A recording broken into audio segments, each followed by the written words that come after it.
Be still, my soul, the Lord is on thy side. Bear patiently the cross of grief or pain.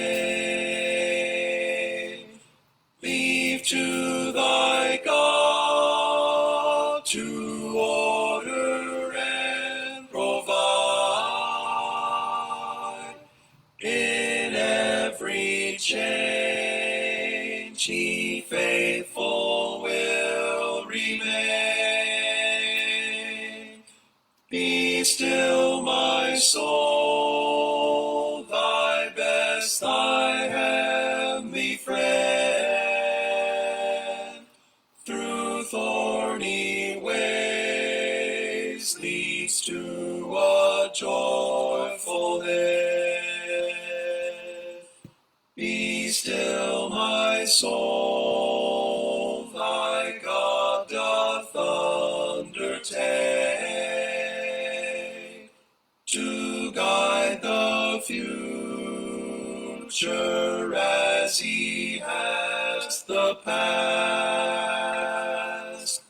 Thy hope, thy confidence, let nothing shake. All now mysterious shall be bright at last.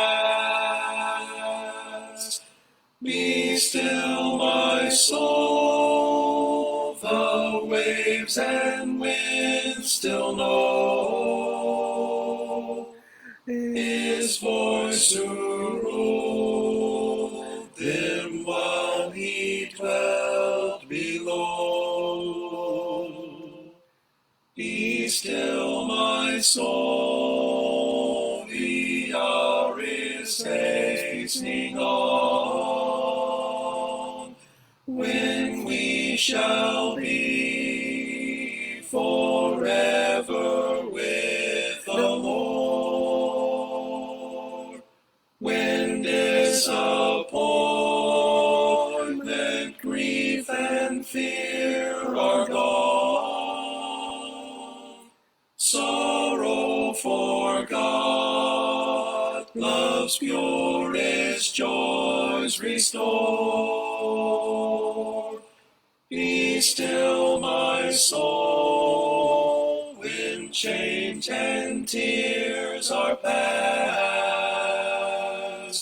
All safe and blessed we shall meet at last.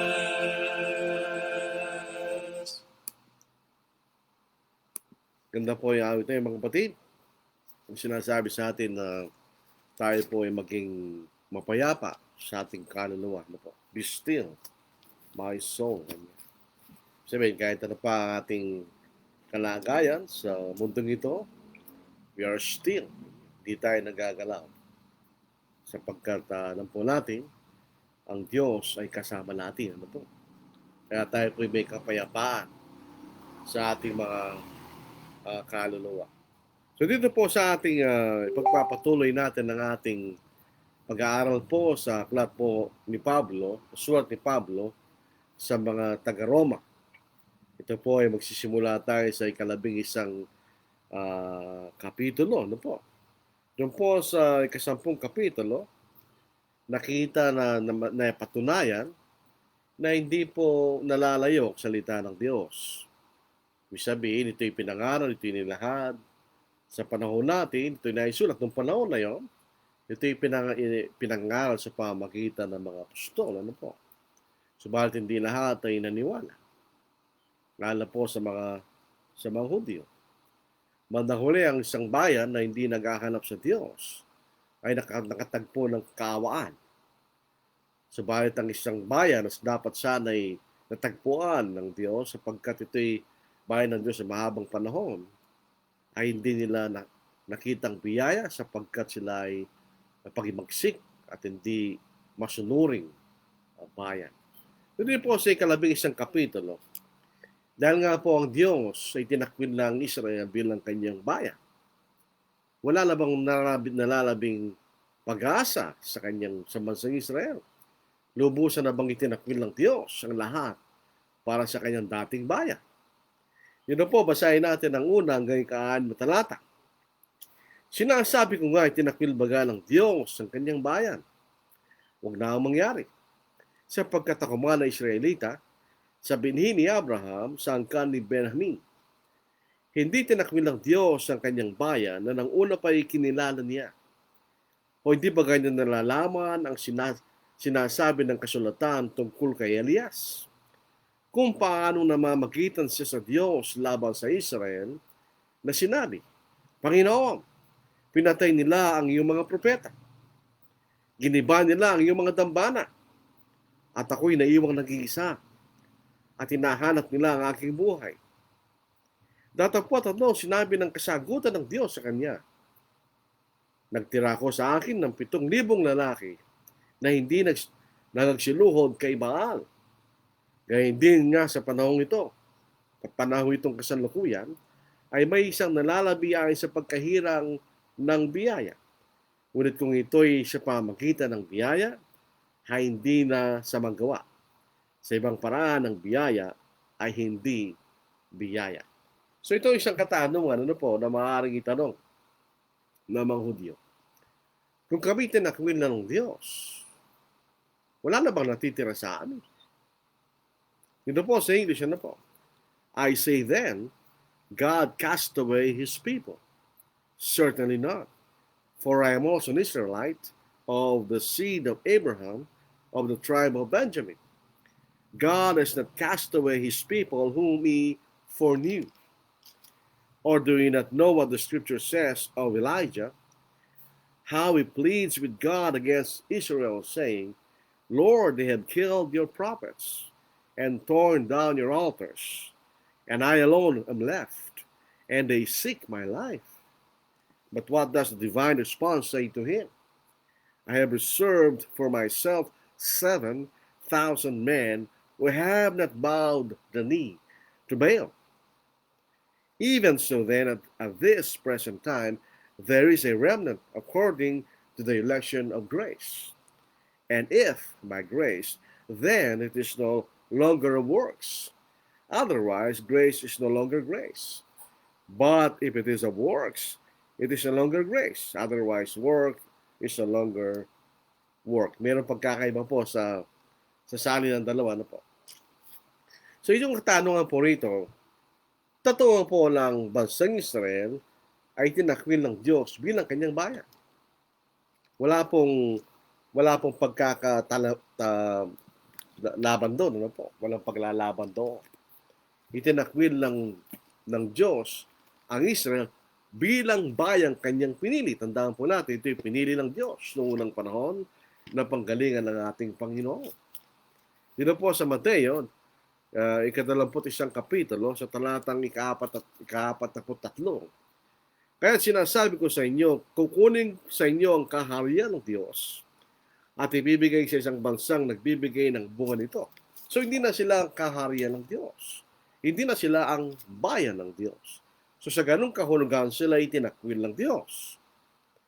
Pero kung ang pinag-uusapan, sila ba'y itinakwil na ng Diyos na para bagang wala na silang pag-asa upang sila'y maging matwid sa harapan ng Diyos? Ang Israel bilang bayan ay tinakwil ng Diyos. Pero ang Israel bilang mga individual na mga tao ay hindi sila tinakwil ng Diyos kung ang pinag-uusapan ay kaligtasan sa Ebanghelyo. Totoo po na sila'y hindi na bayan ng Diyos. Ang naging bayan ng Diyos ay ang iglesia ng ating Panginoon. Hindi na ang hulugan ng mga Hudyo ay wala ng pag-asa hinggil sa kaligtasan sa harapan ng Diyos. So magkaiba po yung dalawa. May pagkahirang sila'y pinili ng Diyos na may kaugnayan sa kanyang planong pagliligtas. Hindi na sila doon. Dahil nagampanan ng Diyos ang kanyang plano sa pamamagitan ng ating Panginoon at ang bayang ito ay naging mapaghimagsik at di masunuri. Pero sa pagkahirang sa biyaya o sa kaligtasan sa pamamagitan ng Ebanghelyo, hindi sila tinakwil ng Diyos. In other words, may pag-asa ang individual na mga Hudyo na maligtas. kung sila isasampalataya sa Ebanghelyo. Bilang halimbawa, sinabi ni Pablo ang sarili niya. Kaya sabi niya, huwag na mangyari sapagkat ako man na Israelita. Sabihin ni Abraham, sangka ni Benjamin, kung ang kanyang bayan kanya ay lubos siyang itinakwil na may kaugnayan sa kaligtasan, paano kung si Pablo na isang Israelita ay naligtas sa pamamagitan ng Ebanghelyo? So maliwanag po doon, hindi sila itinakwil ng Diyos kung ang pinag-uusapan ay kaligtasan sa Ebanghelyo. Itinakwil sila ng Diyos kung ang pinag-uusapan ay ang kanyang pagiging bayan. Doon sila itinakwil, yung sinasabi natin. Ginamit din po ni Pablo ang kasaysayan ni Elias. Noong kanyang panahon, ang mga Udyo o mga Israelita ay sumamba kay Baal. At sabi rito, pinatay kayo ng mga propeta, giniba ang mga dampana o altar kung saan sila naglilingkod sa Diyos. At sa kanyang kaisipan na siya nag-iisa. Ano sagot ng Pang-Diyos? Sa kaisipan ni Elias, wala lang ba sa Israel? Ako na lang nag-iisa kanya. Siya nagkamali. Dahil sabi ng Diyos, mayroon pa 7,000 lalaki na hindi lumuhod upang sumamba kay Baal. So may nalabing tapat sa Diyos. Hindi lang si Elias. So sabi po rito sa 5 talata, sa gayon din nga sa panahon itong kasalukuyan, ay may isang nalalabi ayon sa pagkahirang ng biyaya. Tandaan natin, ito yung pagkahirang biyaya, ito yung may kaugnayan sa kaligtasan. Ano po? Ito yung election of grace. So may lalabi, may remnant na tapat sa Diyos na tinanggap nila ang Ebanghelyo. So, bagamat itinakwil ng Diyos sa kabuuan ng Israel bilang kanyang bayan, pero hindi tinakwil ang mga individual ng Hudyo para sila maligtas. Sa katunayan, may mga tapat na mga Hudyo na naligtas sa pamamagitan ng Ebanghelyo. So, ito po ang maaaring kaisipan ng Hudyo. Tinakwil lang kami ng Diyos. Wala lang kami pag-asa. Hindi totoo yun. Itinakwil sila bilang isang bayan, pero may pag-asa sila kung pinag-uusapan ng kaligtasan. Kung katulad ng sino mang tao na kailangang maligtas, ay gawin nila at sumunod sila sa Ebanghelyo. Di ba? Yun ang sinasabi ni Apostle Paul. Pero ito'y sa pamamagitan ng biyaya at di sa pamamagitan ng kautusan ni Moises. Yan ang problema ng mga Hudyo. Di ba? Natungayan natin sa ating pag-aaral. Pinipilit nila maging matuwid sa pamamagitan ng kautusan ni Moises na hindi na maaari. Sapagkat kung nagkasala ka na, hindi ka na maaaring maging ganap at sakdal sa harapan ng Diyos. Yan ang provision, yan ang karakter ng kautusan ni Moises. Kinakailangan ka maging ganap at sakdal, 100% obedient, na walang pagkakasala whatsoever. So hindi na posibleng kayo ng kagustuhan. Ang sabi ni Pablo, sila kanya, ang aking mga kababayan, na maaari pa rin maligtas, pero ito sa pamamagitan ng biyaya. Ito sa pamamagitan ng pagliligtas ng Panginoon, sa pamamagitan ng Ebanghelyo. Siguro sa panahon na ito nating pinag-aaralan, very familiar na tayo sa pagkakaiba ng pagiging matuwid sa pamamagitan ng gawa at sa magiging matuwid sa pamamagitan ng pananampalataya. Kung ikay magiging ganap sa pamamagitan ng iyong gawa, in other words, ikay naging ganap at sakdal sa harapan ng Diyos at hindi ka nagkasala, hindi biyaya yun. Ikay karapat-dapat na maging matuwid sapagkat hindi ka nagkasala. Pero kung ikaw makasalanan, hindi ka na matuwid. Nagkasala ka na eh. So, anong paraan na ikay magiging matuwid sa harapan ng Diyos? Sa pamamagitan ng biyaya. Ibinigay niya kanyang bugtong na anak pa siya matay sa krus at ang kanyang dugo'y mabuhos upang ating mga sala ay hugasan nung tayo sumampalataya ng bautismo sa tubig sa pangalan ng ating Panginoon. Yun ay sa pamamagitan ng biyaya. So in other words, sa ilalim po ng Ebanghelyo, hindi tayo nagiging matuwid sapagkat tayo ganap at sakdal. Hindi posible yan dahil nagkasala na tayo. Kung ang pagiging matuwid ay sa pamamagitan ng ganap at sakdal, ay hindi na sa pamamagitan ng biyaya. Pero kung ito sa pamamagitan ng biyaya, sapagkat niligtas tayo ng Panginoon mula sa ating mga pagkakasala, sa gayon tayo naging matuwid, yun hindi sa pamamagitan ng mga gawa. Maliwanag po sana yun, mga kapatid.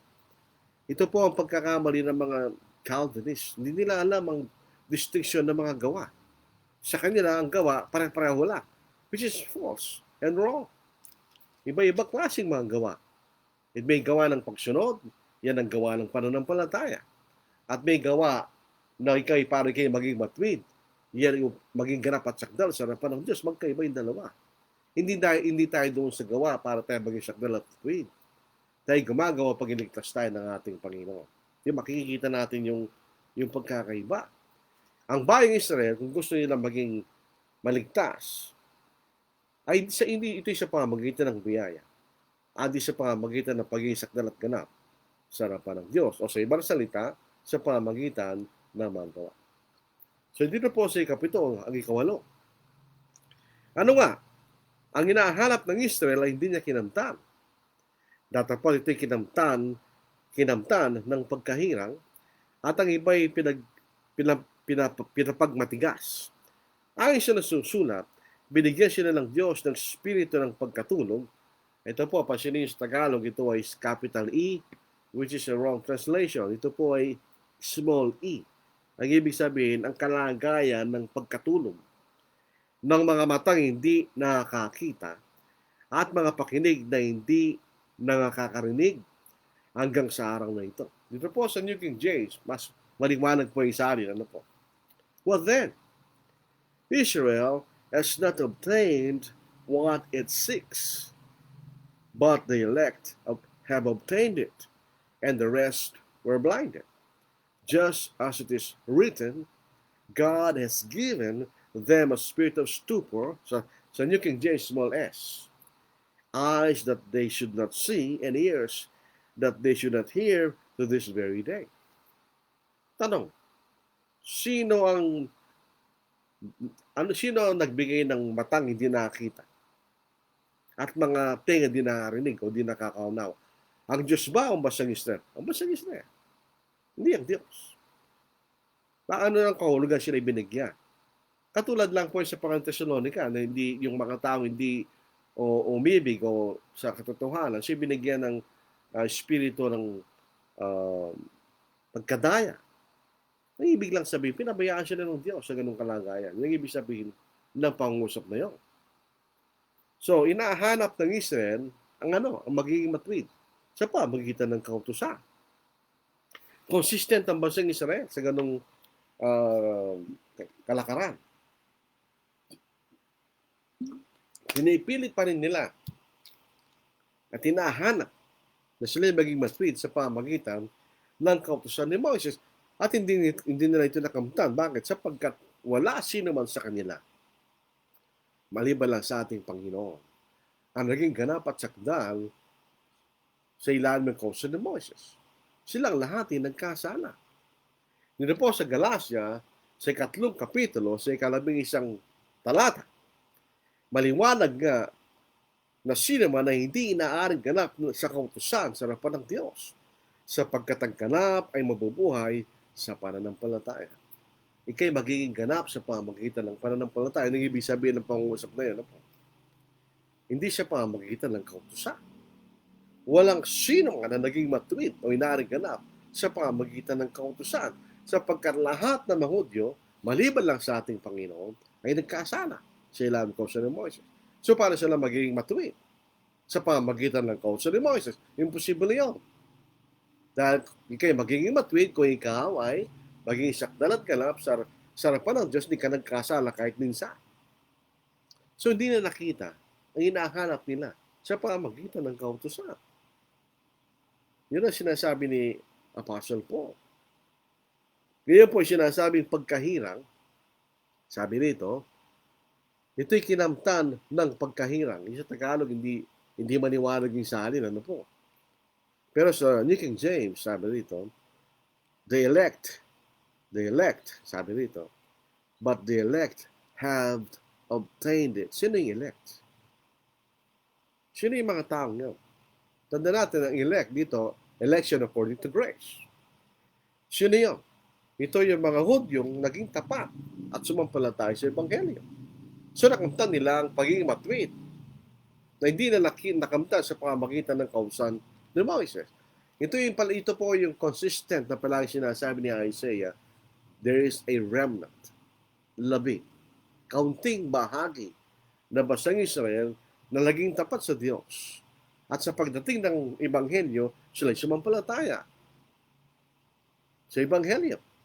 Kaya nakamtan nila ang pagiging matuwid sa harapan ng Diyos. Ang Mahoria ay pinapaging matigas. Pinatigas sila ang kanilang puso. Sino nagpatigas ng puso nila? Sila.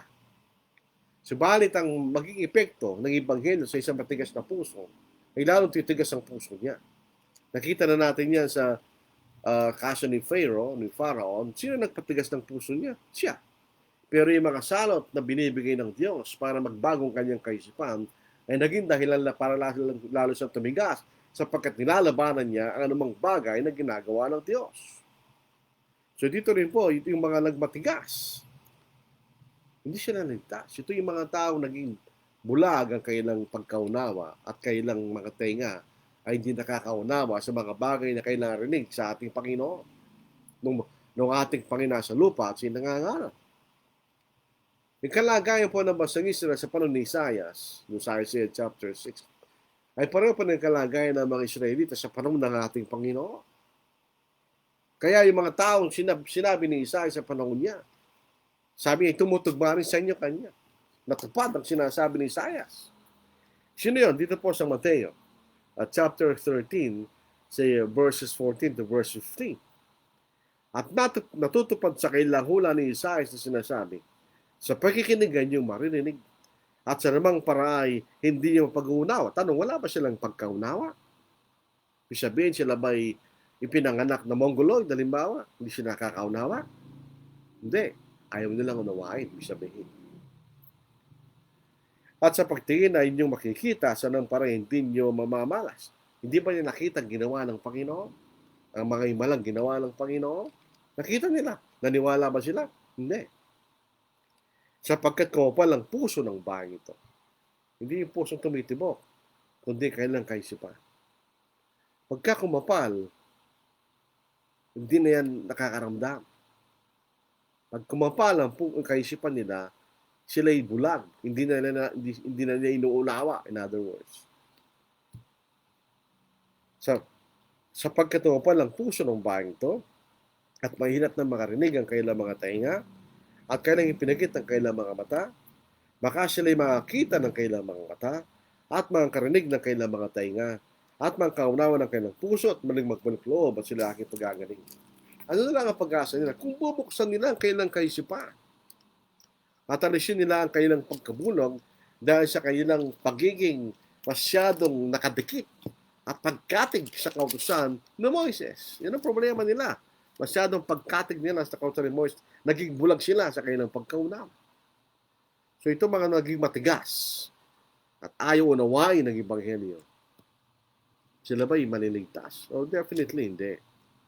Hindi nila inuunawa kung anong sinasabi ng Ebanghelyo. Ang problema ng mga Hudyo matigas ang puso, hindi nila pinaniwala ng ating Panginoon sapagkat ang ating Panginoon ay hindi niya binigay kagustuhan ng mga Hudyo. Sa palikatunayan ng kailang pagkaunawa sa kanilang Mesiyas ay isang haring makapangyarihan katulad ni David at Solomon.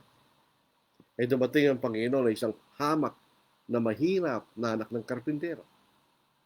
So hindi na tinanggap ang Panginoon. At sila naging bingi at bulag sa anumang bagay na ipinapangaral at ginawa ng Panginoon. So hindi sila naligtas. Samantalang yung mga ilang remnant na lalabi na binuksan ng kailang kaisipan, sila'y naligtas. Kaya sabi rito, yung mga elect, nakamtan nila kanya. Yung matigas, hindi. Bakit? Sapagkat sila natiling matigas at sila natiling bulag. Sila iniwanan ng Diyos sa kalagayan ng pagkatulog. Ano ba yung pagtulog ka, wala ka na unawaan, di ba? Kahit ano pag sumigaw dyan, dahil kayo tulog, wala ka maintindihan, dahil kayo tulog. Hindi ibig sabihin sila'y tulog, hindi. Parang silang tulog. Ito po isang metaphor. Inahalin tulad sila sa isang tulog na walang naririnig alang naunawaan, pero hindi sila tulog. Sila gising. Nakita nilang ginawa ng Panginoon. Narinig nila yung pinangalan ng Panginoon. Pero parang silang tulog, na parang wala silang narinig at parang walang nakita kanyo. Naging matigas ang kanilang puso. Kaya hindi sila naligtas. Which is malungkot, di ba? Dapat sana ang naunang maliligtas at tatanggap sa Panginoon ay ang mga Hudyo. Dahil ito'y nakasulat sa kanilang mga propeta. Ironically, hindi ganun ang nangyari. Tinanggan nila ang Panginoon. Dito po sa ikasyam, hanggang dito po sa ikasampu. At sinasabi ni David, ang kailang dulang naway maging isang sino, at isang panghuli, at isang katitisuran, at isang kabayaran sa kanila. Mga labo nawang kailang mga mata, upang sila'y huwag makakakita, at laging baluktutin mo nawa ang kailang galugod. So ito isang pangusap ng isang taong galit. Tutal, hindi ayaw nilang umunawa, kaya sabi ni David. Ito ang gawin. Ito dapat mangyari sa kanila. May binabanggit po rito tungkol sa tinatawag na dulang. Di ba, dulang ay yan ang kung saan tayo kumakain. Pero ang dulang dito ay hindi physical na spiritual na pagkain. Ano ba ang dulang ng mga Hudyo? Kautsan ni Moises. Ang kautsan ni Moises, imbes na ito'y magdala sa kanila sa ating Panginoon, dahil sa pagkaunawa na anumang kanilang gawin, mga ahay na mga hayop, ay hindi nakalilimutan ng Diyos ang kanilang mga ginawang kasalanan. Taon-taon naranagdagan ang inaalala ng mga pagkakasala. Sa ganitong paraan, sana dapat nilang maisip na hindi itong paraan na kami magiging matuwid sa harapan ng Diyos. Kailangan namin ng isang tagapagligtas sa aming mga pagkakasala. Sapagkat hindi kami pinatatawad ng Diyos sa pamamagitan ng mga hay na ito taon-taon. Di dapat yun ang kailan naging kaisupan. Hindi, imbes na ito'y makatulong sa kanila sa kailang matinding pagkatig at pagkadikit sa kausan ni Moises, ito'y naging sino sa kanila. Naging trap na hindi sila makaalis. Dahil sa kanilang bulag na pagkatig sa kautusan. Sa kanila, kahit anong mangyari, dito tayo sa kausan ni Moises. Ito ang magiging paraan ng ating pagiging matuwid. Yun ang kailang kaisipan. Yun ang naging trap sa kanila. Hindi sila makaalis. Bakit? Hindi naman sila pwedeng gawing matuwid ng kausan ni Moises. Sapagkat sila ay naging makasalanan sa harapan ng Diyos. Sila ay maaaring maging matuwid lang kahit paulit-ulit na sinasabi natin kung sila ay maging ganap at sakdal sa ilan ng kausan ni Moises. Hindi naman lang yan. Nagkasala sila. So paano pa sila magiging matuwid sa harapan ng Diyos? Sa ilan ng kausan ni Moises. Ito kailang pagbulag ng pagkatig. Ito rin naging kailang kabayaran. Ito ang kabayaran sa kailan ng Diyos. Yan ang gusto nyo. Okay, thanks. Ganon kayo kanya. Pero hindi, ito yung nagdulot ng kahatulan, condemnation sa kanila. Gusto niya yung kaya ng Diyos. So sige, kung yun ang bulag ng pagkatig sa kautusan, gusto niya kanya, yan ang inyong kabayaran. At nagdulot sa kanila ng kahatulan. So, tumanggi sila sa ating Panginoon. Bakit? Dahil nga dito sa bulag na pagkatig na ito sa kautusan. Ito ang dahilan na nagdulot sa kanilang kasiraan bilang isang bansa. Yun yung makikita po natin.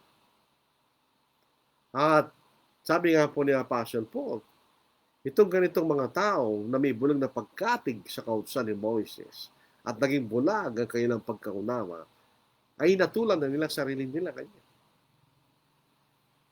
Bakit? Siyempre, hindi sila naniwala sa Ebanghelyo. Anong mangyayari sa kanila? Di natulan nila sarili nila. Nagsabi ng Panginoon, sumasampalataya at mabautismo ay maliligtas. Natapat na hindi sumasampalataya, paruno saan? Kung hindi ka sumampalataya, natulan mo lang sarili mo. Di ba? Hinatulan na nila sarili nila. Yun po sa Gawa, 13 kapitulo, sa talatang 46, Acts chapter 13, verse 4-6. Itong mababasa natin. At nagsipagsalita ng buong katapangan si Pablo at si Bernabe na nagsipagsabi, kinakailangan salitain muna ang salita ng Diyos sa inyo. Yamang inyong itinatakwil at hinahatulan nyo hindi kayo karapat-dapat sa walang hanggang buhay narito kami pasa sa mga hintil. In other words, itinakwil nila yung Ebanghelyo. Anong dinudulot nila sa kanilang sarili? Inatulan nila sa sarili nila na hindi karapat-dapat sa buhay na walang hanggan. So, yun ang nagdulot sa kanila sa kanilang kalagayan. Ang kanilang bulag na pagkatig at katapatan sa kausan ni Moises. Yan ang nagdulot sa ganung kalagayan na hindi sila naligtas. Alam po ninyo, yung mga Hudyo, pinipilit nilang hawakan ng kausan ni Moises. Hindi naman nila natupad. Hindi nga nila natupad eh. Tapos ito ipiniutos sila sa mga Hintil. Isang bagay, nilalagay nila sa mga Hintil, itong pamatok na ito ng kautusan, na sila mismo ay hindi nila kayang dalhin sapagkat sila ay nagkasala at iganap at sakdal sa harapan ng Diyos. Kaya bakit nila pinag-utos sa mga Hintil ang kautusan ni Moises, samantalang sila mismo ay hindi nila kayang dalhin ang kautusan na yun sapagkat sila ay nagkasala. Dito po sa Gawa, 15 kapitulo, sa talata ng 10. Ngayon na, bakit niya tinutok siyang Diyos? Na inyong nilalagyan ng pamatok, ang batok ng mga lagad na kahit ang ating mga magkulang, di tayo man, ay hindi maaaring makadala. Sino ba naging napatsakdal sa karapan ng kautusan ni Moises? Wala. Bakit mo yung binibigay sa iba? Hindi ba? Yun ay dahil sa kanilang bulag na pagkatig at katapatan sa kautusan ni Moises. Hindi naunawaan ang layunin ng kautusan. Ang kautusan ay magdadala kay Kristo. Si Kristo ang kinauwian ng kautusan. Christ is the end or the purpose of the law. Hindi nila intindihan yun. Bulag sila. Sa 11. Sinasabi ko nga, nangatisod kaya sila upang mga hulog. Huwag na mangyari. Datapot sa pagkahulog nila dumating ang pagkaligtas sa mga Hintil upang ipamungkay sila sa paninibugho. Ang kailang pagtisod, hindi sila natisod dahil yun ang gusto ng Diyos, hindi. Ang pagtatisod nila nagdulot sa kailang pagkahulog. Hindi dahil yun ang gusto ng Diyos. Hindi lang naging dahilan. Kaya nahulog sila dahil sa kailang pagkatisod kanya. Sila ang gawa ng kailang pagkatisod. Kaya tinakwil sila ng Diyos bilang bayan. Pero sabi nga, inulit natin, bilang individual na makakabalik sila sa Diyos, bilang individual sa pamagitan ng Ebanghelyo kung saan sila isasampalataya. Ngayon, ang kailang pagkahulog, kung makikita natin, ang kailang pagkahulog, naging itinakwil sila ng Diyos bilang kanyang bayan. Pero hindi yung kaligtasan nila. Sabi nga po natin sa mangulang talata, meron silang kaligtasan kung sila ay sasampalataya sa ating Panginoon. Ang kamatayan sa krus ng Panginoon, ito naging dahilan na sila'y takwil bilang bayan ng Diyos. Sinakwil nila ng Panginoon, anong gagawin ng Ama? Itinakwil sila ng Diyos bilang kanyang bayan. At sa kamatayan ng Panginoon, nilalis din ang kautusan. Doon po sa Efeso chapter 2, 13-18. Ano po? Nung namatay ang Panginoon, di lamang tumulong kanyang dugo para ugasan ng ating mga pagkakasala, kundi rin naman nilalis niya sa kanyang kamatayan ang kautusan ni Moises bilang kautusan ng Diyos. Datapot ngayon kay Kristo Jesus, kayo na noong panahon ay nalalayo, ay nilapit sa dugo ni Kristo, sapagkat siya ang ating kapayapaan, na kanyang pinag-isang dalawa, at giniba ang pader na nasa gitna ng nagpapahiwalay. Na inalis ang pagkakaalit sa pamagitan ng kanyang laman. Kahit kautusan na may mga batas at ang panutuntunan, upang sa dalawa'y lalangin sa kanyang sarili ang isang taong bago, sa ganito'y ginagawa ang kapayapaan. At upang papagkasunduin silang dalawa sa isang katawan sa Diyos, sa pamagitan ng krus, na sa kanya'y pinatay ang pagkakaalit. At sinaparito at ipinangaral ang kapayapaan sa inyong nalalayo at ang kapayapaan sa nangalalapit, sapagkat sa pamagitan niya tayo may pagpasok sa isang spirito rin sa Ama. So bakit inalis ng Panginoon ang kautusan? Sapagkat sinira ng mga Hudyo ang tipan. Hindi sila nakasunod sa tipan. Sinira nila ang tipan. So, tinakmil sila ng Diyos. Dito po sa Hebreo, ika-8 kapitulo sa talatang ika-7 hanggang ika-9. Sapagkat kung ang unang tipang yaon ay naging walang kakulangan, ay hindi na sana hinihanap ng pangangailangan ng ikalawa. Sapagkat sa pagkakita ng kakulangan sa kanila, sinabi niya, narito dumarating ang mga araw, sinasabi ng Panginoon, ako'y gagawa ng isang bagong pakikipagkatipam sa isang bayan ni Israel at sa isang bayan ni Juda. Hindi yan sa aking katipang aking pinagkatipan sa kailang mga magulang. Nang araw sila aking tigtangnan ng sa kamay upang sila atid sa labas ng lupain ng Ehipto. Sapagkat sila hindi natili sa aking tipan at aking silang pinabayaan, sinasabi ng Panginoon. Di sila natili sa tipan. So tinakmin na sila bilang bayan ng Diyos.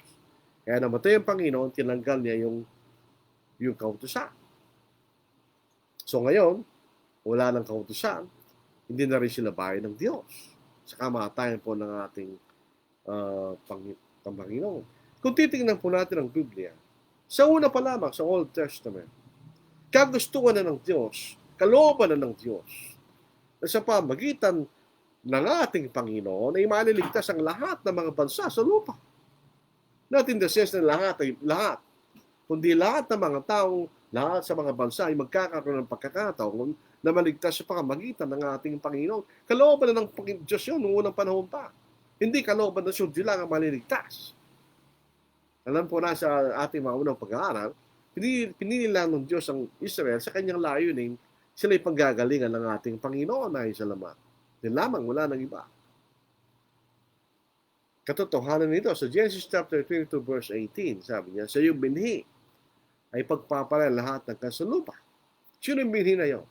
Sa Galatia 3 kapitulo, si 16, at kay Abraham at ang kanyang binhi, hindi mga binhi na para bagang marami, kundi isa, walang iba, si Kristo. Sa mga bagay, si Kristo. Ang bining pinakakuan na kung sa pamagitan nito ay pagpapala lahat ng kasalupa ang ating Panginoon. Kaya kung titignan natin ang pangalang Ebanghelyo, ito ba'y sa mga Hudyo lamang? Sa lahat ng mga tao.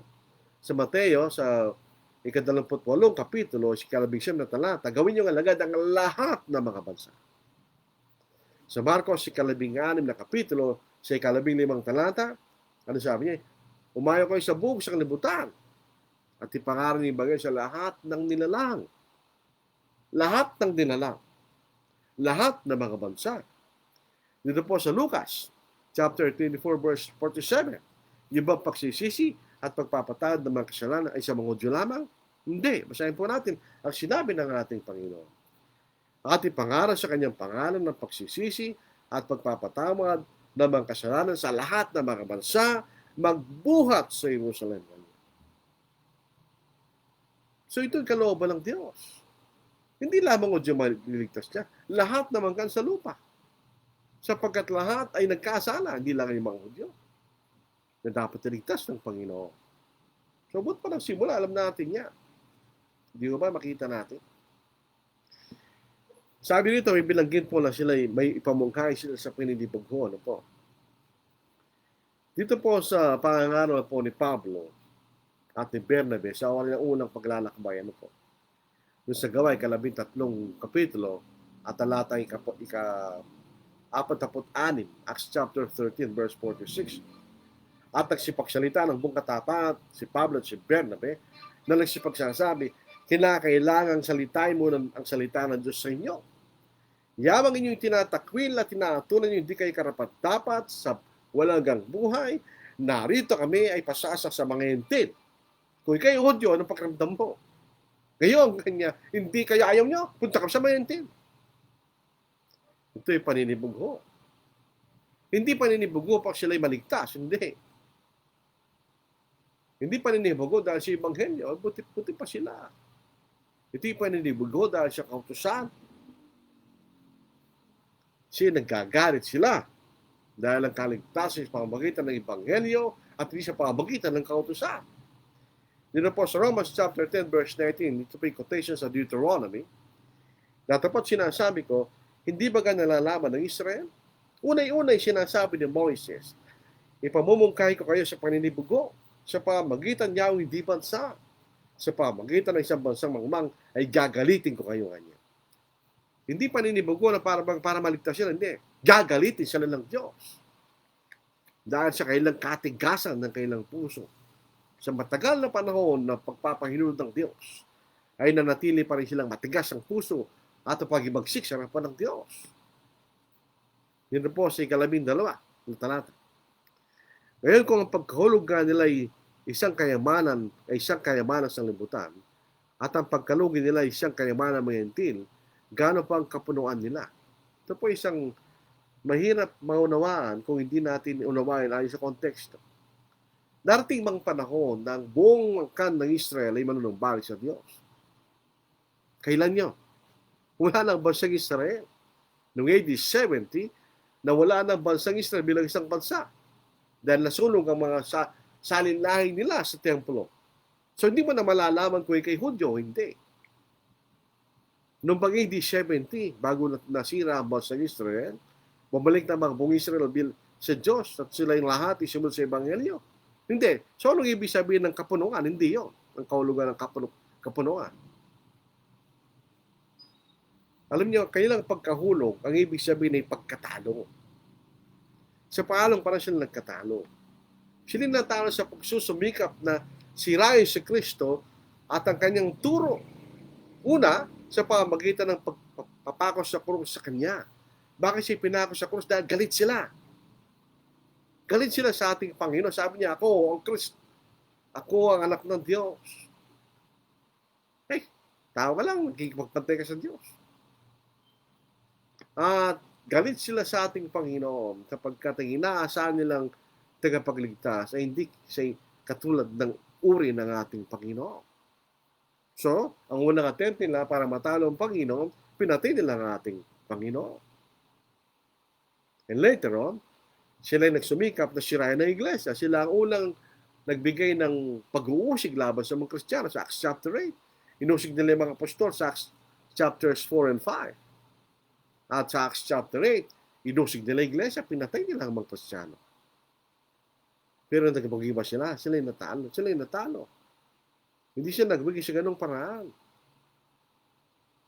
Sa kailang pagkatalo, anong dulot ito sa mga hentil? Ito yung nagdulot ng kaligtasan sa pangangaral sa mga hentil. Hindi siya na nagtagumpay doon sa kailang layo ni talunin ng Ebanghelyo. Sa pagkatalo nila, nagkaroon ng biyaya ay mga hentil. Sila ang naniwala Sa mga Hudyo, kakaunti lang ang naniwala. Karamihan ang naniwala sa Ebanghelyo, yung mga hentil, hindi mga Hudyo. Siyempre, isang bayan lang yun. Kaya nga inulit na sa Isaias, palakin mo ang tabernakulo niya na mas marami pang papasok doon. Hindi lang mga Hudyo, pati mga hentil. Mas marami ng mga hentil. So, nang ibig sabihin na sila ng fullness o kapunuan nila. Hindi ito tumutukoy sa lubusang panunumbalik nila sa Diyos. Hindi nangyari yan kahit kailan. Ang totoong Israel, wala na. Yung Israel sa Middle East, hindi yan ang Israel ng Diyos. Ginawa na lang yan ng tao. Ang totoong Israel ng Diyos ay nasira noong AD 70. Lahat ba ng mga Hudyo naging Kristiyano bago nangyari pa hindi? Nakakaunti pa rin ang naging Kristiyano. Hindi naman lahat. Mga Hudyo naging Kristiyano, kaunti lang. So, dito ang kahulugan ni Pablo. Sabi niya kapunuan kanya. Ang mga Hudyo ay naging balakid sa Ebanghelyo. Kaya itong una, pinatay ng Panginoon. Later, mga Judaizers, pati mga pag-uusig. Ngayon, ang kailang lubusang pagkasira, yan ang ibig sabihin ng kapunuan. Ang kailang lubusang pagkasira bilang isang bansa. Ay tuluyang na walang hadlang gagaling sa kanila kung ang pinag-uusapan ay Ebanghelyo. Ano, na wala lang isang hadlang. Wala namang Hudyong umaadlang sa Ebanghelyo nang sirain ng Diyos ang bansang Israel. Nagsipangalat na sila noon. Kaya nga mula noong AD 70, ibang tao na nakatira sa Canaan ay ng mga Palestino. So wala ang malahang karapatan ng mga Hudyo, tinatawag ng mga Hudyo, na palayasin ng mga Palestino kung tutungusin. Sila ang may karapatan doon dahil tagal sila nakatira doon sa lupain na yon. bago pa bumalik itong mga nagpapanggap na mga Hudyo, di o mano.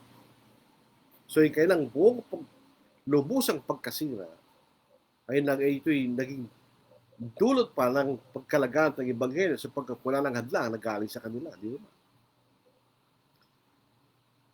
Dito po sa ikalabintatong talata at ikalabing-apat. Datapot nagsasalita ako sa inyo mga hentil. Palibasa ako nga apostol ng mga hentil ay nilululhati ko ang aking ministeryo. Baka sa nang paraan ay may pagmungkay ko sa paninibugo yaw aking kalaman at maligtas ang ilan sa kanila. Siya nagsasalita tungkol sa mga Hudyo, di ba? Hanggang sa puntong ito. Pero sabi niya sa mga hentil, di naman siya nakakalimutan ko kayo. Tandaan ninyo, ako ang inyong apostol. Ako ang apostol sa mga hentil kayo. Sinugo siya ng Diyos sa mga hentil sa gitna ng mga kaloob na binigay sa kanya para may pangalan ng Ebanghelyo na kasama ng mga tanda. Umaasa siya na sa pamamagitan nitong sinugo sa mga hentil. Ito'y makita ng kanyang mga kababayan at maaaring sila'y magkaroon ng interes na pag-aralan ng Ebanghelyo. Pero sabi niya, ilan sa kanila. Nalaman ni Pablo, alam ni Pablo, hindi lahat ay maniniwala sa Ebanghelyo. Katulad rin na hindi lahat ng mga hentil ay maniniwala sa Ebanghelyo. Sa ikalabing-5, sapagkat kung ang pagkatakwil sa kanila ay siyang pakikipagkasundo ng siyang libutan, ano kaya ang pagtanggap sa kanila kundi buhay mula sa mga patay? Kung isipin, parang mahirap maintindihan ito. Hindi napakasimple lang ang talatang ito. Ang pagtakwil sa kanila bilang bayan, natanggal ang kautusan. Di ba? Ito yung hadlang sa pagitan ng hentil at mga Hudyo. Ito yung pagkakataon ng buong sanglibutan yung manumbalik sa Diyos. Yun ang naging buong di ba? Kasi wala na yung hadlang na yun. Kung doon ang hadlang na yun, hindi maaaring hentil at mga Hudyo magsama sa isang katawa, sa isang iglesia. Natanggal yung hadlang, so ngayon ang pagkakataon sa lahat ng bansa ay maligtas sa pamamagitan ng Ebanghelyo magkasama sa isang katawan. Yun ang nangyari sa kailang pagkatakwil. Sinasabi sa ikalabing-5 kapitulo. So, yung kailang pagkahulog ay nakinabang ang buong sanglibutan. Paano yung kailang pagtanggap? Kung sila'y tatanggapin ng Diyos, ano yun? Paano sila tatanggapin? Hindi ito pagtanggap bilang isang bayan. Dahil tinakwil na sila ng Diyos bilang bayan. Ito yung pagtanggap sa kanila bilang mga individual na mga tao. Sa paano sila tatanggapin? Kung paano tinanggap ang mga hentil? Sa pamagitan ng Ebanghelyo. Ang mga Hudyo at mga hentil ay parehong patay dahil sa kasalanan. They are dead because of sins. Sa Ephesians chapter 2 verse 1, sapagkat kayong patay na sa pagkakasala at pagsasalangsak. Sino yun? Mga hentil. Hudyo, the same. Kung sila'y tinanggap ng Diyos, kung sila'y sumampalataya sa Ebanghelyo, ano yun? Sila'y nabuhay mula sa kamatayan. Sila'y nagkaroon espiritu na buhay galing sa spiritual na kamatayan. Sila'y muling nanumbalik sa Diyos sa gitna ng sila'y nahiwalay sa Diyos dahil sa kanilang kasalanan. Di ba? Kaya yun ay, ang tawag natin doon? Buhay mula sa mga patay. They are dead because of their sins. Kung tatanggapin sila ng Diyos, sila'y mabubuhay. Magkakaroon sila ng spiritual na buhay. Pero paano sila tatanggapin? Bilang individual at sa pamagitan ng Ebanghelyo. Hindi tanggapin sila bilang isang bayan. Hindi na sila tanggapin ng Diyos bilang bayan. Meron sila sa ibang bayan, ang iglesia. Paano pa sila tatanggapin bilang isang bayan? So, di ba, mga kapatid? Sa ikalabing-6, at kung ang pangunahing bunga ay banal, gayon din ang lahat. At kung ang ugat ay banal, ay gayon din ang mga sanga. Ano yung sabi nito? Ito ang kahalagaan ng Old Testament. Ito yung prinsipyo ng pangunahing bunga. First fruits. Yung ulang bunga ng lupain, etc., etc. Dito po sa prinsipyo ito, sa Exodus, dito po sa 23 kapitulo, sa 11 na talata. Ang mga pinakauna na mangunang bunga ng iyong lupa ay yung ipapasok sa bahay ng Panginoong Diyos. Huwag mong lulutuin ng batang kambing sa gatas ng kanyang ina. Dito po sa isang bahagi ng Levitico, at sinalita ng Panginoon kay Moises sinasabi, salitain mo sa mga anak ni Israel at sabihin mo sa kanila, pagka kayo nakapasok sa lupain na ibibigay ko sa inyo, Ang inyong nagapas na anin niyo ay magdadala kayo ng saserdote ng bigkis na pinakapangunahing bunga ng inyong paggapas at aalugin niyang bigkis sarap ng Panginoon upang tanggapin sa galang inyo. Sa kinabukasan, pagkatapos ng Sabat, aalugin ng saserdote. At sa araw na yung alugin ng bigkis ay maghahandog kayo ng isang korderong lalaki ng unang taon na walang kapintasan na pinakahandog na susunugin sa Panginoon. At ang handog na harina niya ay magiging 20 bahagi ng isang epa na mainam na harina na inaluhan ng langis. Ang dugga sa Panginoon na pinaran sa apoy na pinakapasarap na amoy. At ang pinakahandog na inumin niya na alak na ikaapat na bahagi ng sanghin.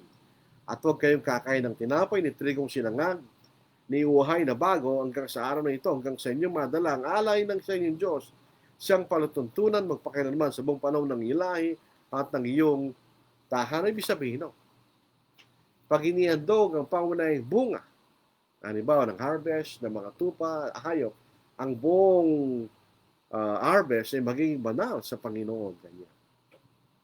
So sa ganitong paraan, yung nagkaroon ng unang pangunahing bunga ng Ebanghelyo sa mga Hudyo, sa ganitong kahulugan ng bayan ng Israel na naging banal sa harapan ng Diyos, in account doon sa pangunahing bunga. Katulad po sa Old Testament, pag inihandog ang pangunahing bunga, ang buong harvest ay naging banal sa harap ng Panginoon. So ito yung sinasabi ni Pablo sa talatang iyon. Sa ika-17, datapot kung ang ilang sangay ng abali, at ikaw na isang ulibong, so ito mayroong isang larawang ipinapasok si Apostle Paul, na isang puno ng ulibo, Ito yung puno ng ulibo. Ito yung ulibo ng Diyos. Sa puno ng ulibong ito, ang biyaya ay nakalagay ang biyaya ng Diyos. Datapot kung ang ilang mga sakay ng abali, at ikaw na isang ulibong ligaw ay sinanib ka sa kanila. At ikaw ay naging kabahagi nila sa ugat ng katabaan ng punong ulibo. Huwag ka magpalalo sa mga sanga. Datapot kung magpalalo ka at hindi ikaw ang nagkakandili sa ugat, kundi ang ugat ang nagkakandili sa iyo. Ano ibig sabihin nito? Ang natural na puno ng ulibo ay ang mga Hudyo. Yung mga labali, yun ang mga hindi naging tapat. Meron bang ibig baga sabihin, may mga Hudyong hindi nawala, hindi nagkasala?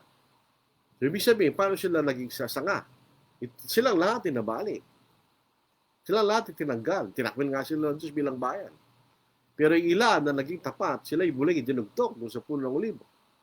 Yung mga nabali, yan ang mga hindi sumampalataya. Yung mga hentil, na ligaw na punong ulibo, hindi sila natural na punong ulibo, hindi sila kabilang sa mga sang Israel, sila ikinabit doon. Sino itong mga hentil na ito? Yung mga sumampalataya sa Ebanghelyo. Ngayon sila ikinabit sa punong ulibo, katulad ng mga Hudyo na sumampalataya sa Ebanghelyo. So sila ngayon nakakabit doon sa ulibo. Ang sabi ni Pablo, huwag kang magyabang. Hindi ikaw ang dahilan ba't nakabit ka dyan. Ang ugat ang nagkakandili sa iyo ngayon. Ang biyaya ng Diyos. Hindi ikaw ganyan. Ibig sabihin, pwede ka rin tanggalin dyan, katulad ng mga natanggal na hindi sumampalataya sa Diyos. Kung ikay pupunta sa ganung kalagayan, tatanggalin ka rin ng Diyos. Anong dahilan ng pagkatanggal ng bansang Israel? Dahil sa katigas, sa kailang kawalan ng pananampalataya. Ito ay naglalarawan ng kailang general rebellion and disobedience and lack of faith sa Diyos. Tinanggal sila. Ano ang dahilan ng pagkakabit?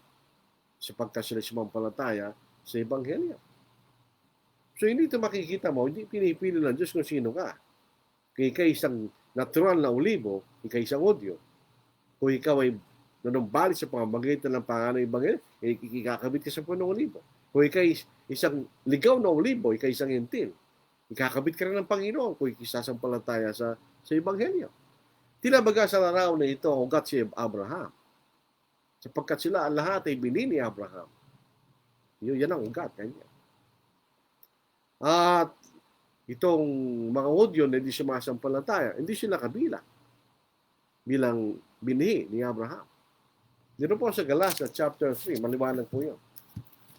Bago po tayo makaabot sa ating pagtatapos. Ano po? Sa bahaging ito ng ikalabing isang kapitulo. Dito po sa Galatia, 3 kapitulo, Kung kayo nakakristo kanya, kung kayo nakakristo, kinakabit sa 10,000, di ba? Galacia, 3 kapitulo, sa talata ng kadalamput siya. At kung kay Kristo, kayo nga'y binili ni Abraham, mga tagapagmana ayon sa pangako. Kayo naging tagapagmana ng mga pangako na ibinigay kay Abraham. So yun ang nagkakandili sa iyo kanya, hindi ikaw ang nagkakandili sa ungkat. Sabi ni Apostle Paul. Sa 11 hanggang 21 talata. Sasabihin mo nga mga sangay ng abali upang ako'y makasanin. Mabuti. Sa kawalan nila ng pananampalataya, ng abali sila. At sa iyong pananampalataya ay nakatayo ka. Huwag ka magpalalo kundi matakot ka. Sapagkat kung hindi ka pinatawag ng Diyos ang mga talagang sanga, ikaw man ay hindi patatawarin. Ang kawalan ng pananampalataya ng mga Hudyo, ito yung lahat ng kanilang ginawang kasalanan pag-imagsik laban sa Diyos. Kaya sila tinanggal. Yung ilan na sumampalataya sa Ebanghelyo, mula ibinalik. Katulad din naman ng mga Hentil na sumampalataya sa Ebanghelyo. Ngayon, yung mga Hentil naging Kristiyan, huwag sila magmalakit, magpalalo. Bakit? Kung tinanggal ng Diyos yung mga talagang sanga dahil sa kailang kawalan ng pananampalataya, ikaw rin ipinatanggalin ng Panginoon, sabi niya sa mga Hentil, kung gayon ang mangyayari sa iyo. Kung hihinto ka sa pananampalataya, was salvation by faith only? Once saved, always saved? Patay sila sa talatang ito. Bakit? Ano ba ang kondisyon? Kung ikay manatili, di ba? Kung ikay mananatiling nakatayo kanya, once saved, always saved. Isahin natin sa talatay 20. Mabuti sa kawalan nila ng pananampalataya ay nangabali sila at sa isang pananampalataya nakatayo ka.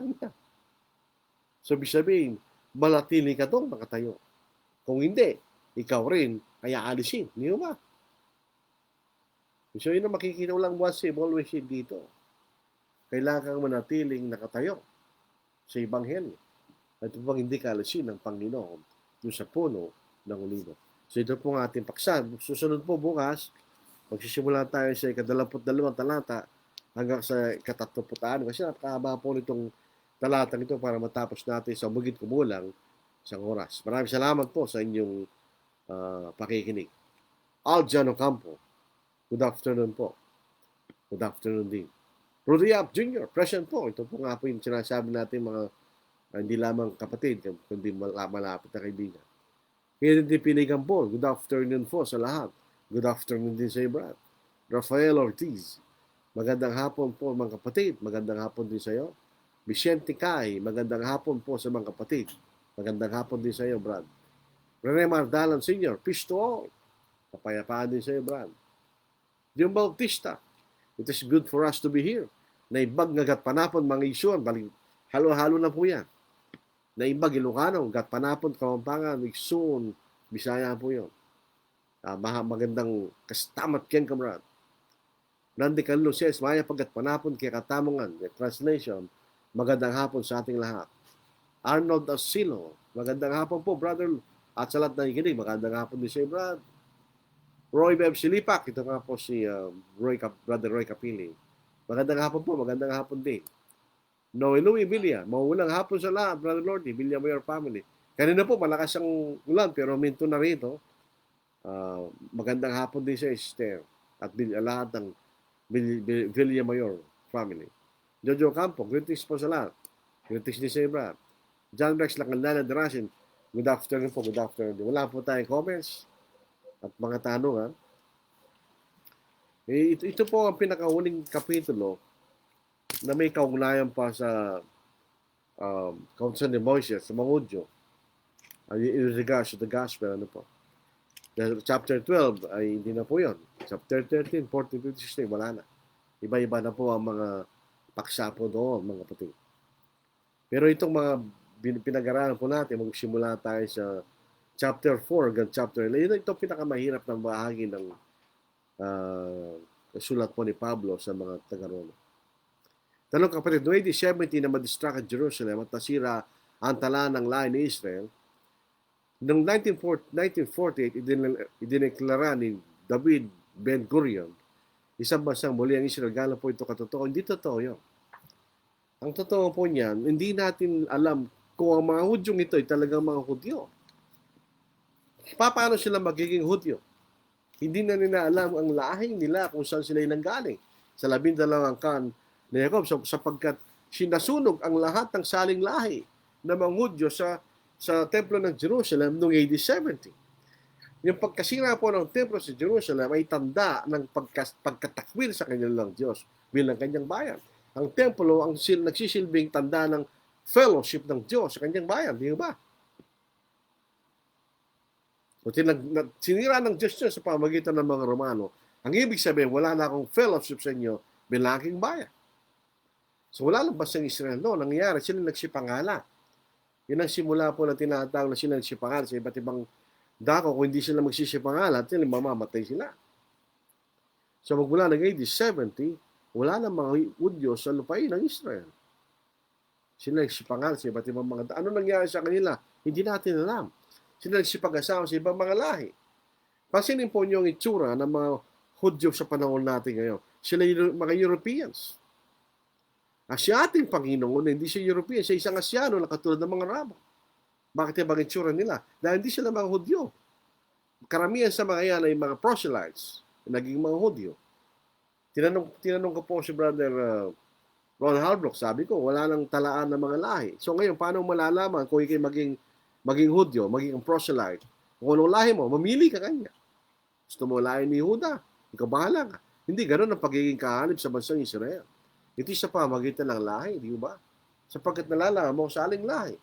Nasunog yung saling lahi, wala nang parang para malaman mo kung ikay talagang Israel o hindi.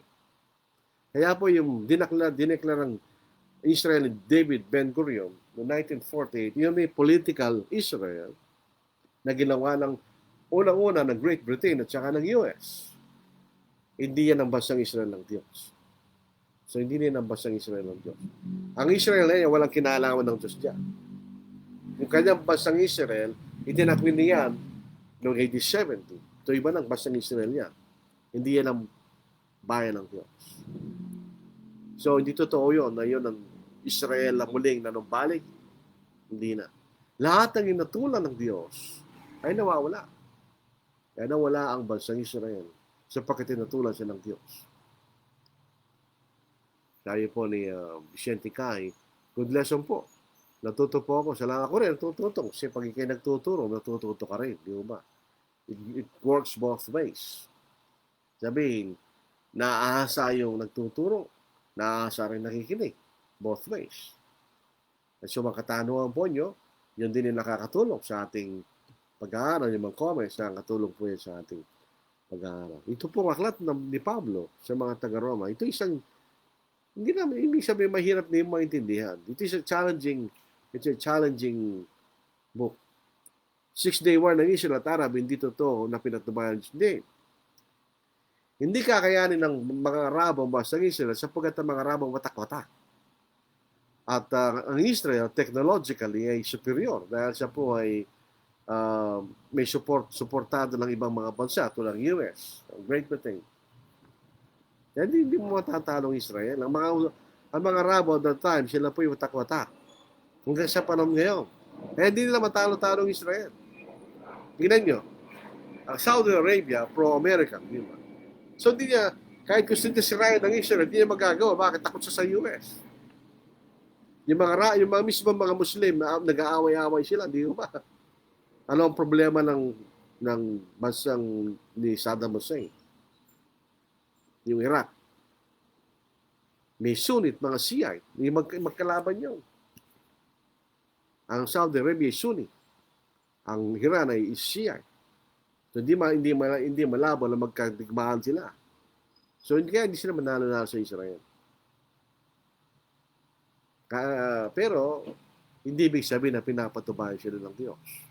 Number one, hindi man sila naniniwala sa ating Panginoon. Bakit sila papatubayan ng Diyos? Hanggang ngayon, yung bansang Israel ito, katulad ng bansang Israel sa panahon ng Panginoon, hindi sila naniniwala sa Panginoon. Bakit sila papatubayan ng Diyos? Tayong pinapatubayan ng Diyos, ang kanyang bayan, ang iglesia. Tayong pinapatubayan ng Diyos. Nasa atin ang fellowship ng Diyos. Wala sa kanila. Wala sa kanila, hindi na sila kaharian ng Diyos. Hindi na sila bayan ng Diyos. So hindi na sila pinapatubayan ng Diyos sa anumang paraan. Alam nyo, ang mga premillennialist, yan ang paniniwala nila. Ang Israel na ito, ang Israel ng Diyos. Hindi. Ang Israel ng Diyos matagal lang nawala. Noong AD 70. So kung kayo maniwala, huwag tayo matakot sa Israel na yan. Hindi yan ang Israel ng Diyos. Kaya nga, alam po ba nyo, maraming mga Hudyo nasa US. Kaya sinusuportan nila Israel. Hindi pwede hindi. Marami siya may mayaman. So wala na po tayong mga tanungan, mga kapatid. To thee, or if on joyful wing, cleaving the sky, sun, moon, and stars forgot, upward I fly. Still all my song shall be nearer, my God, to thee. Nearer, my God, to thee. Nearer to thee. So, maraming salamat mga kapatid. Meron po pong karagdagan na naragdag. Ano po? Salamat kapatid sa pag-aaral. Naragdagan po ang aming mga kalaman sa Biblia. God bless. Yun po ang dahilan ng ating pag-aaral para maragdagan po ang ating kaalaman. Thank you for the lessons today. Stay safe and God bless. Salamat po. Redemar Dalan Sr., Emma Lazarus, ang baby sa Liberty statue ay Jewish woman. No? Pabayaan natin kung ano. Kung alam mong klaseng lahi yung statue na yon, Statue of Liberty, yun ay lahi lang ng mga Amerikano. No po. Yung Statue of Liberty, actually, hindi ginawa ng mga Amerikano po yan. Yun ay regalo ng bansang Pranses sa Amerika sa kailang kalayaan. So yun ay nanggaling po sa France po yung Statue of Liberty. Nilagay po nila sa New York Harbor bilang isang gate na patungo sa kalayaan. So pag ikay galing sa Europe, ikay isang European immigrant, at nakita mo yung Statue of Liberty, yan ay tanda ng yung kalayaan mula sa Europe, pagkalipin sa Europe. Pero hindi naman lahat, kasi hindi lahat ay tinatanggap sa Amerika nung mga panahon na tumatanggap sila ng mga dayuhan na galing sa Europa. So Jewish woman, hindi po mahalaga sa atin yan po kung anong klaseng lahi ng babae yun. Ang mahalaga po ay ang bansang Israel ay tinakwil ng Diyos dahil sa kailang kawalan ng pananampalataya sa Diyos. So tayo po manalangin. Ang banal, sana po bigyan po niyo kami ng katsagaan sa pag-aaral sa inyong salita. Para kayo maunawa ng inyong kalooban. At lalo kayo maging tapat sa inyo, Diyos. At lalo namin kayo makilala sa inyong kadakilaan, O Diyos. Sana po alisin niyo sa amin ng mga maling akala at kaisipan na pinangangaral ng iba. Siya pa magkita ng iyong salita, O Diyos. Mapapatunayan ng mga maraming kamalian sa pangangaral ng iba. Ang salita lamang katotohanan at gusto malaman namin ng katotohanan ay salagsikin namin ng iyong mga salita. Sana po patubayan niyo kami sa ganitong pag-aaral po namin ng Diyos.